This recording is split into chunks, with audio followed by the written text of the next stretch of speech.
I knew satisfying was wrong the moment my daughter-in-law handed me the paper plate. Everyone else sat at the dining table with the good china, the set I had given them as a wedding gift 8 years ago, white porcelain with a thin gold rim. I remembered choosing each piece carefully at the department store in downtown Atlanta, running my fingers along the edges, imagining holiday dinners and birthday celebrations where the whole family would gather. Now those plates held pan-seared salmon and roasted asparagus for everyone but me. My plate, the flimsy disposable kind you use at a backyard cookout, held a scoop of leftover casserole from 2 nights ago. The edges had dried and curled. The cheese on top had hardened into a dull orange crust. I stood in the kitchen doorway holding it, watching my son laugh with his wife's parents across the table. Her mother sat in what used to be my chair, the one closest to the window where the afternoon light came through warmest. Her father was pouring wine from a bottle I recognized because I had bought it during my last visit, left it in their cabinet as a gift. No one turned to look at me. No one said, "Sit down, Mom. We saved you a spot." My grandson, Elijah, glanced up from his seat at the far end. His eyes met mine for just a second, wide and uncertain, the way a child looks when they sense something is unfair, but do not yet have the language to name it. Then his mother touched his arm and whispered something, and he turned back to his plate. I carried my paper plate to the small stool near the kitchen counter. It wobbled slightly when I sat. The casserole was cold and tasteless, but I ate it slowly, not because I was hungry, but because I needed something to do with my hands while my chest tightened around a feeling I had been refusing to name for years. At 67, you learn that heartbreak does not always arrive with noise. Sometimes it arrives on a paper plate, surrounded by the quiet laughter of people who have forgotten you are in the room. The drive back to my house in Decatur took 40 minutes that night. Atlanta traffic had thinned by then, the headlights on I-20 sparse and scattered like the last thoughts before sleep.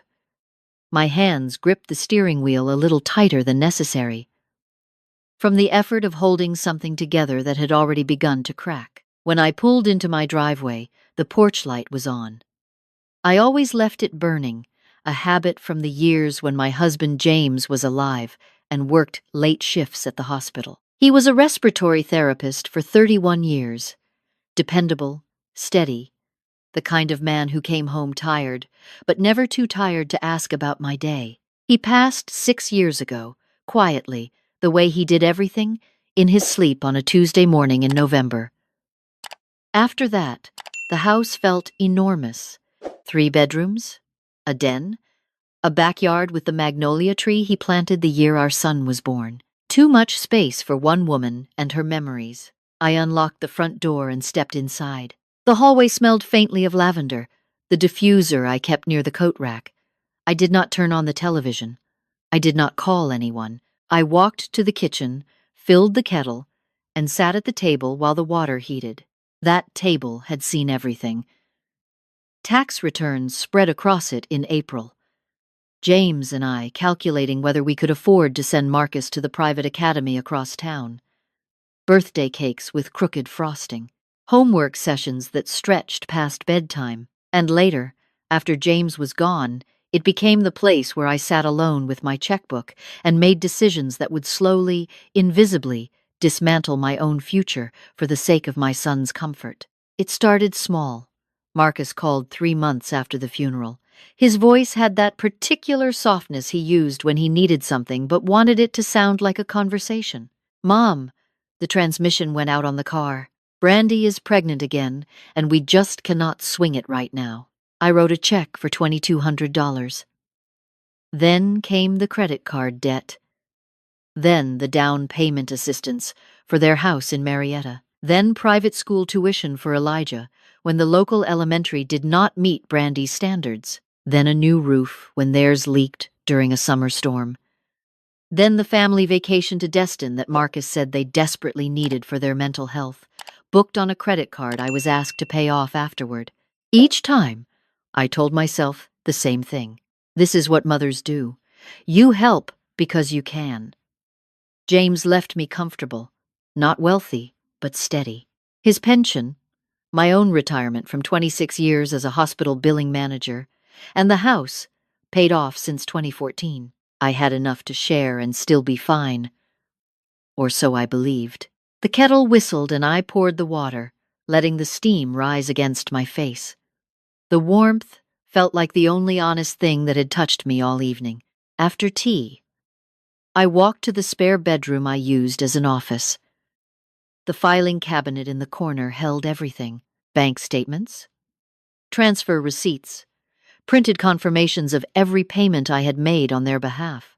I pulled the drawer open and began laying the folders across the bed, one after another, until the bedspread disappeared beneath years of quiet generosity. Mortgage supplements, car payments, insurance premiums, tuition invoices, medical bills for Brandy's elective procedure that Marcus said they would pay me back for. They never did, but one folder stopped me. It was thinner than the others, tucked behind the hanging files near the back.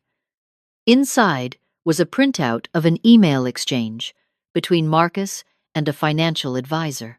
The subject line read, "Asset Consolidation Parent Estate." I had found it 3 weeks earlier while helping Marcus fix his printer during a visit. It had been left open on his desktop.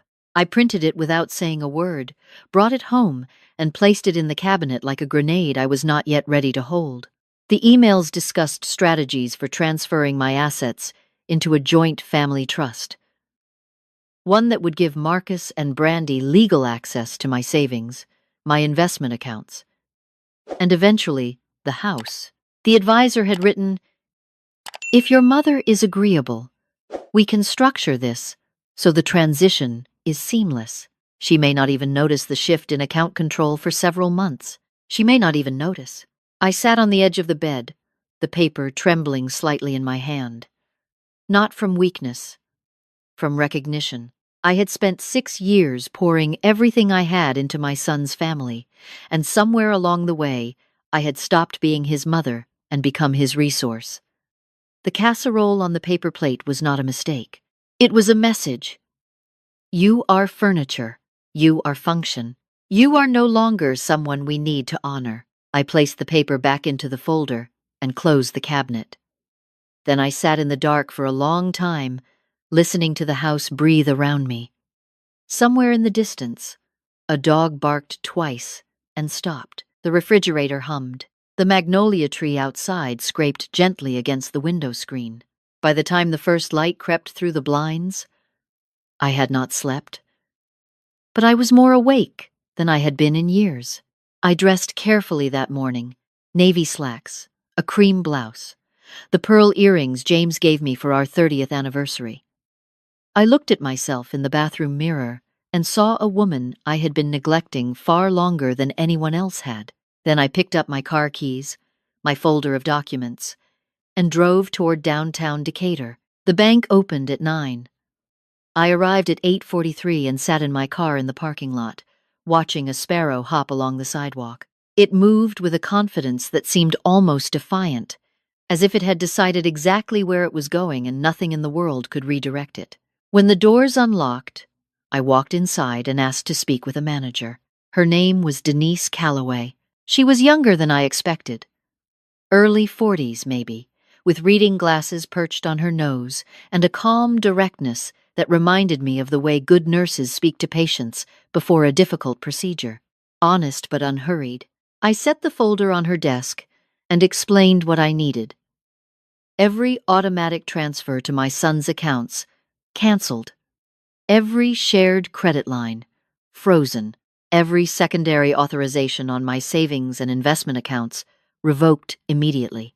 Denise reviewed the documents one by one. After a few minutes, she looked up. "Mrs. Tate, some of these transfers have been active for years. Are you certain you want to stop all of them at once?" "I am certain." She nodded slowly, then turned to her computer. As she worked, she paused and adjusted her glasses. "I should mention something. There was an unusual login attempt on your primary savings account yesterday evening, around 10:15. Does that ring a bell? 10:15. That was roughly the time I was driving home from dinner with a paper plate still sitting on my passenger seat. No, I said. That was not me. Denise pulled up the activity log and tilted the screen so I could see. Someone had attempted to initiate a transfer of $14,000 from my savings into an external account. The system had flagged it because the receiving account did not match any of my registered profiles.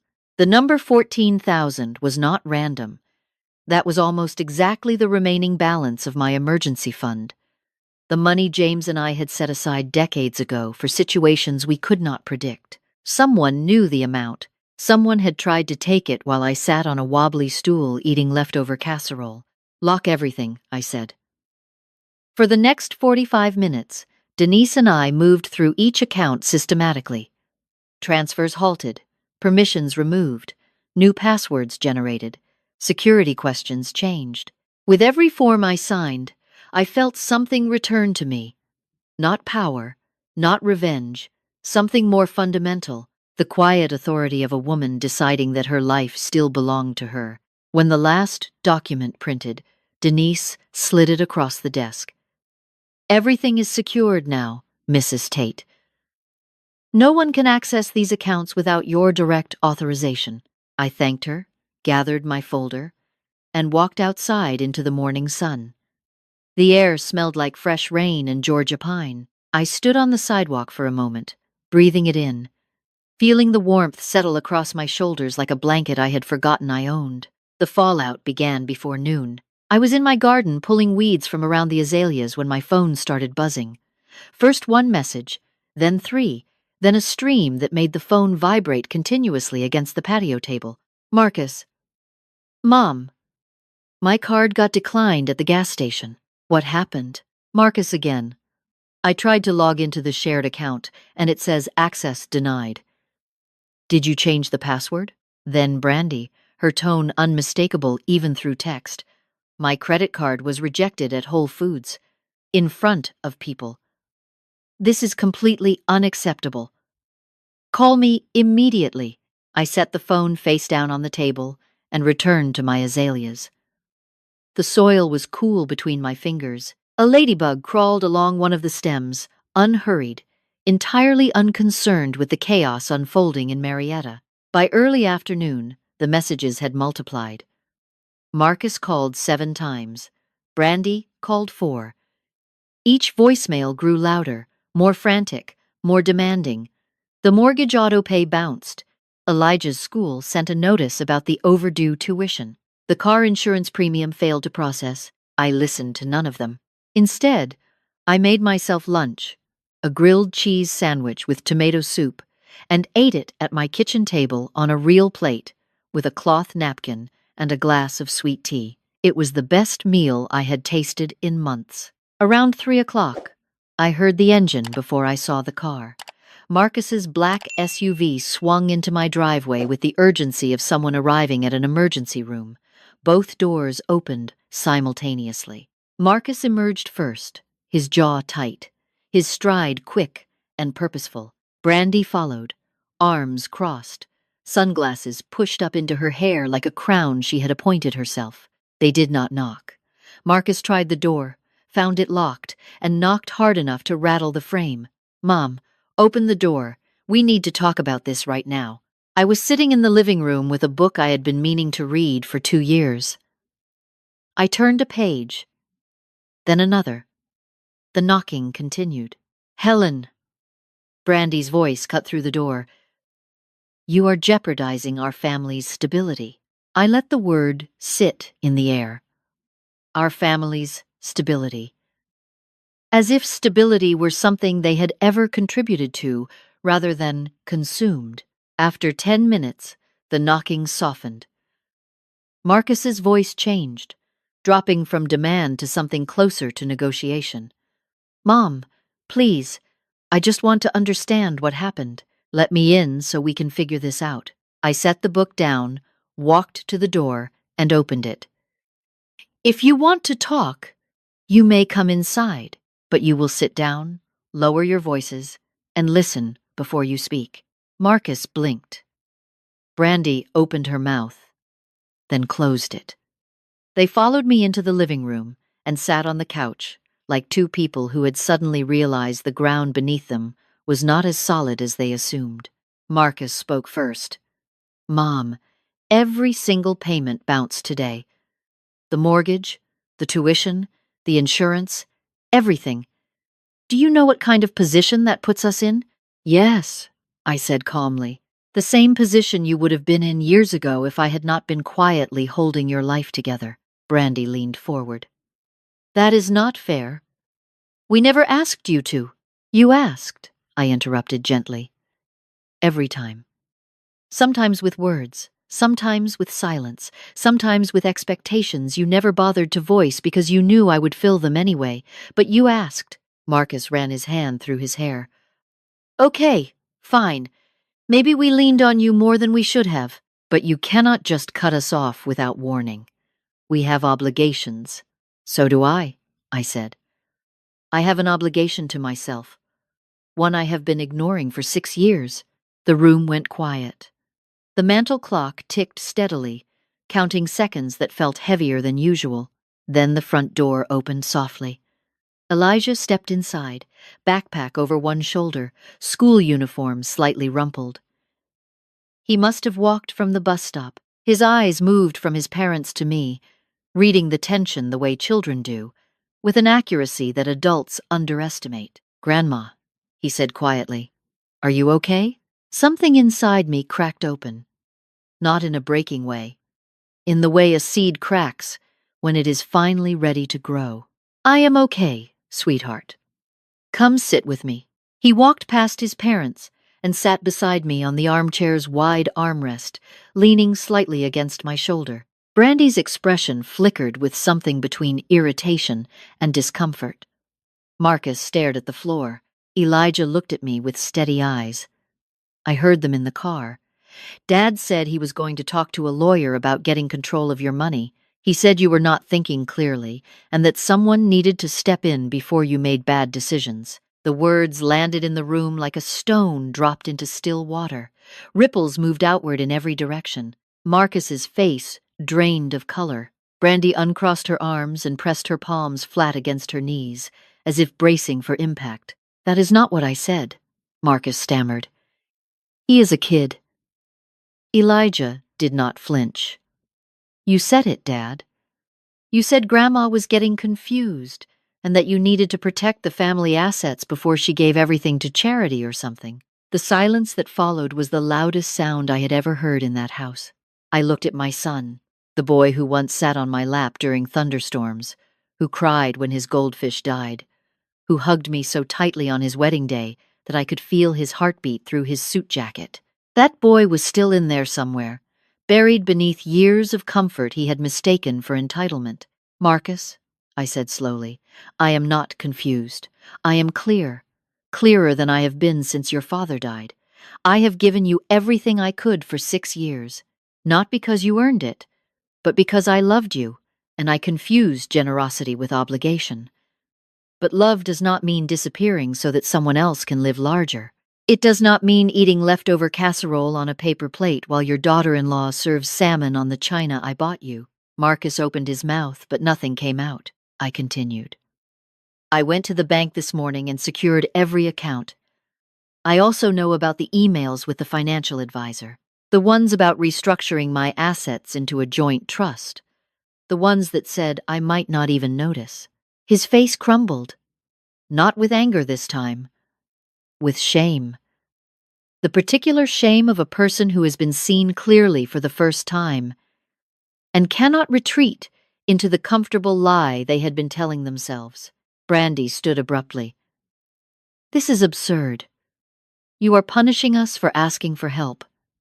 Every family—" "This is not about family," I said firmly.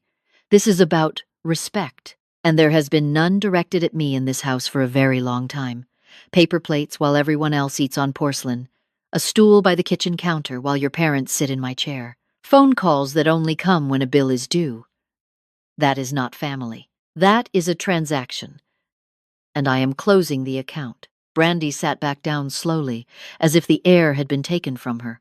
Elijah squeezed my hand. Nobody spoke for a long time. The afternoon light moved across the living room floor, illuminating dust motes that drifted without urgency, without direction, just floating in whatever warmth they could find. Eventually, Marcus stood. His eyes were red. "I need to go," he said hoarsely. "I need to think." They left without another word. Brandy walked to the car quickly, not looking back. Marcus paused at the porch steps, turned halfway, and opened his mouth as if to say something. Then he closed it, nodded once, and walked to the car. The engine started, and the SUV reversed out of the driveway with none of the urgency it had arrived with. Elijah stayed. He sat on the porch with me as the sun began its slow descent behind the tree line. The magnolia tree cast long shadows across the yard. Somewhere down the street, a neighbor was grilling, and the smell of charcoal drifted toward us on the evening breeze. "Grandma," he said after a while, "I am sorry they treat you like that." I put my arm around his shoulder. "You have nothing to apologize for." He leaned into me. "I want you to know I see you. Not just what you give. I see you." I pressed my lips against the top of his head and held him close. This boy, who at 12 years old understood something his parents had spent a decade forgetting. That night, after Elijah's uncle from Brandy's side picked him up, I sat in my kitchen alone. The house was quiet in the way it always was after visitors left, but this quiet felt different. It did not ache. It rested. I brewed chamomile tea and carried it to the back porch. The sky over Decatur had turned a deep navy, pin-pricked with stars that flickered through the humidity. The magnolia stood tall and still, its waxy leaves catching the faintest moonlight. I thought about James, how he used to sit in this exact spot with his coffee, watching the sunrise before his early shifts. He never said much during those mornings. He did not need to. His presence was enough, a steady, reliable warmth that asked nothing in return. I missed him. Not with the sharp grief of the early years, but with a gentle ache, the kind that reminds you something beautiful once lived inside your days. The next morning, I drove to the law office of Patricia Simmons, a woman I had known casually through church for 15 years but had never visited professionally. Her office was in a converted Victorian house near the Decatur Square, with creaking hardwood floors and windows that let in generous light. "Patricia," I said, after we exchanged pleasantries, "I need to revise my will and create a trust." She listened carefully as I explained. No interruptions, no premature advice, just attentive silence from a woman who understood that legal decisions born from emotional clarity deserve respect. We restructured everything: the house, the savings, the investments, James's pension distributions. All of it would go into a protected trust for Elijah, managed by an independent trustee until he turned 25. Marcus and Brandy were removed as beneficiaries entirely. I did not do this to punish them. I did it to protect what remained of a life my husband and I built together from becoming another line item in someone else's budget. Patricia reviewed the final documents and looked at me over her reading glasses. "Helen, I want to make sure you are comfortable with this. These changes are significant." "I am more than comfortable," I said. "I am ready." I signed every page with a steady hand. 3 days passed before Marcus came back. This time, he came alone. No SUV roaring into the driveway.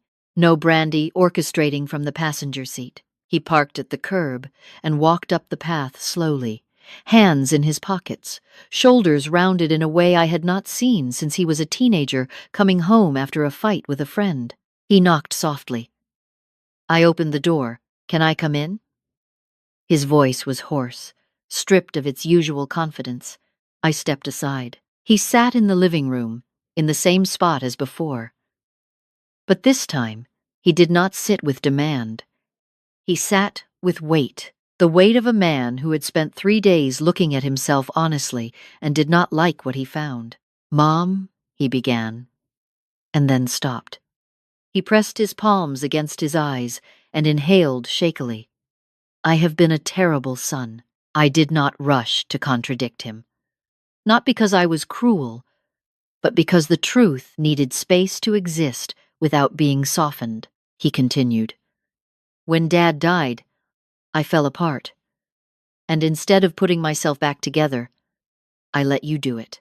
I let you carry everything because it was easier than facing how lost I felt. And somewhere along the way, I stopped seeing you as my mother and started seeing you as a safety net. That is unforgivable. It is not unforgivable, I said quietly, but it is something you have to change. He nodded, tears slipping down his cheeks. I told Brandy that we are going to restructure everything, our finances, our priorities, our relationship with you. She did not take it well, but I told her that either we learn to stand on our own, or we will lose the one person who loved us enough to give us everything she had. I watched him carefully. His words were not rehearsed. They stumbled and cracked in the way truth does when it first learns to walk. I also want you to know, he said, looking directly at me, that the financial advisor thing, the emails about your assets, that was Brandy's idea. But I went along with it. I agreed. And that makes me worse, because I knew it was wrong and I let it happen. I am sorry, Mom. I am so sorry. I reached across the space between us and placed my hand on his. Loving someone does not require you to fund their life, Marcus. And it does not require me to lose mine. He broke then. Not loudly, not dramatically, but in the quiet way that men break when they have been holding themselves together with the wrong materials for too long. He cried with his head bowed and his shoulders shaking, and I let him, because some grief cannot be comforted. It can only be witnessed. When he finally looked up, his eyes were swollen but clear. Can we start over? Not the money. I do not want your money. I want my mother back. I squeezed his hand. I never left, Marcus. I was just waiting for you to notice I was still here. He stayed for another hour. We drank tea together at the kitchen table, the same table where I once helped him with algebra, where James carved the Thanksgiving turkey every November, where a lifetime of ordinary moments had accumulated like sediment into something sacred. We did not solve everything that evening. Trust is not rebuilt in a single conversation. But we opened a door that had been locked for a long time, and that was enough for now. After he left, I stepped out onto the back porch one more time. The evening air was warm and thick with the scent of magnolia blossoms. Fireflies blinked lazily across the yard, tiny lanterns moving through the dark with no destination and no urgency. I sat in James's old chair and let the stillness settle around me. For 6 years, I had believed that loving my family meant giving until I disappeared. I believed that saying no was selfish, that boundaries were walls, that a good mother sacrificed without limits and smiled through the bruises. Love without respect is not love, it is consumption. And generosity without boundaries is not kindness, it is erasure. I looked up at the sky, wide and dark, and full of things I could not see but knew were there. Stars behind clouds, satellites crossing silently, the steady turning of a world that does not stop for anyone's grief or awakening, but makes room for both. At 67, I finally learned something I wish James had been here to see. Peace does not come from giving everything away. It comes from knowing what to keep. And dignity is not something others grant you. It is something you stop surrendering the moment you remember your own name. I finished my tea, carried the cup inside, and washed it slowly under warm water. Then I turned off the kitchen light, walked down the hall, and climbed into bed. The sheets were cool against my skin. The house was quiet. For the first time in years, the quiet did not feel like loneliness. It felt like freedom. Before you go, tell me, what lessons stayed with you tonight?